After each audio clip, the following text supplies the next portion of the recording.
Blackwater Ben by William Durbin, Chapter 1. Daylight in the Swamp.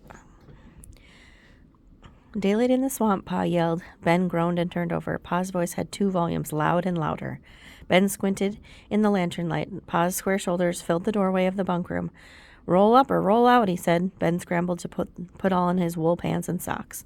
Before he had tied his boots, he heard Pa lift the lid of the kitchen range and chuck a stick of wood. "Hey, Cookie, our bread will never rise if we don't get it warmed up in here," Pa called. Ben buttoned his shirt and looked at his pocket watch. It was 4:15. His eyes burned from the wood smoke. As he stepped from the bunk room into the kitchen, he hurried over and added wood to the pot-bellied stove. Then he filled the wash basin from the pail water on top of the range and splashed his hands and face. But when he reached for a towel, Pa said, "Don't forget the soap."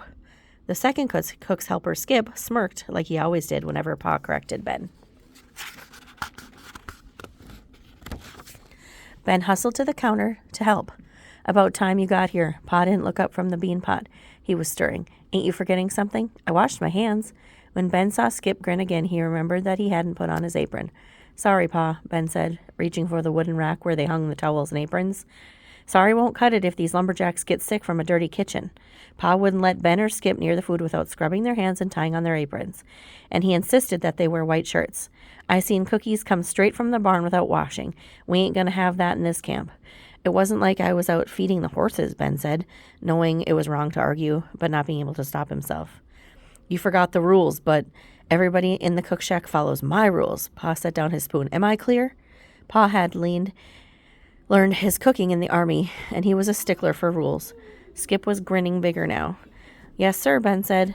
"What are the 2 questions a Jack always asks before he signs at logging camp?" Pa asked. Pa was one of the few lumberjacks without a beard, and his clean-shaven jaw was tight. His hair was neatly parted down the middle and slicked back. "Well," Pa said. Skip jumped in. He asked, "Who's the cook?" "And who's the foreman?" Ben added. "Say push, stupid, not foreman," Skip said. "That's right," Pa said, putting the lid back on the bean pot. "Nobody wants to spend a winter in the woods with a dirty hash slinger or an ornery push. There's only 2 things these jacks can look forward to, mealtime and springtime. And mealtime comes a whole lot sooner," Skip said, finishing one of Pa's favorite sayings. "Which is what makes our job so important," Pa added, beaming. No matter how often Pa told Ben to be proud of his cookie duties, greasing pans, frying flapjacks, cleaning lamp chimneys, and washing dishes were not Ben's idea of important jobs. Last fall, when Pa asked Ben to work at the Blackwater logging camp, Ben had imagined himself felling giant pines and driving 4-horse teams. So far, the closest he had gotten was to holding the reins and tying his apron strings.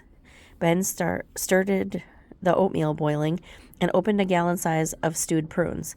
The men called prunes logging berries, and they insisted on having them at every meal.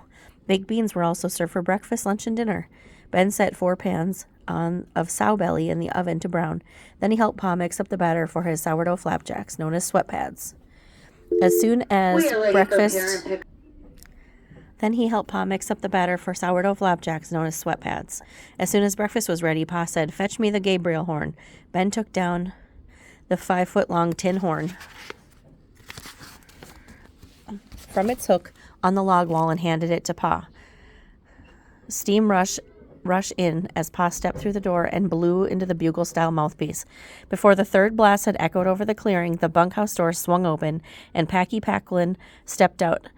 Tucking in his wool shirt and tying a bright red sash around his middle, the other lumberjacks wore suspenders. Packy trotted down to the cook shack. "Look who's up," Pa said, knowing that Packy was the first in line for every meal. He was barely 5 feet tall, but he ate so much that Pa teased him about having a hollow leg. Unlike most of the jacks, Packy was always friendly. "Bonjour, Benjamin," he said, smiling. But the moment he stepped inside the cook shack, he was quiet. The jacks were allowed to wave an empty platter and call for more food, but the table talk was forbidden. Anyone who violated Pa's rule missed the next meal. Skip was scraping the fried spuds onto the platter, and Ben was about to scoop the last bunch of donuts out of the big cast-iron frying pan when he heard a yell from out the back door. "Was that Pa?" Ben asked. "He just stepped outside to go to the root cellar," Skip said. "I hope he didn't hurt himself." Ben was used to Pa shouting, but the only time he had heard Pa yell loudly was when he plowed over a wasp's nest. Skip pushed back the door and ran to the root cellar.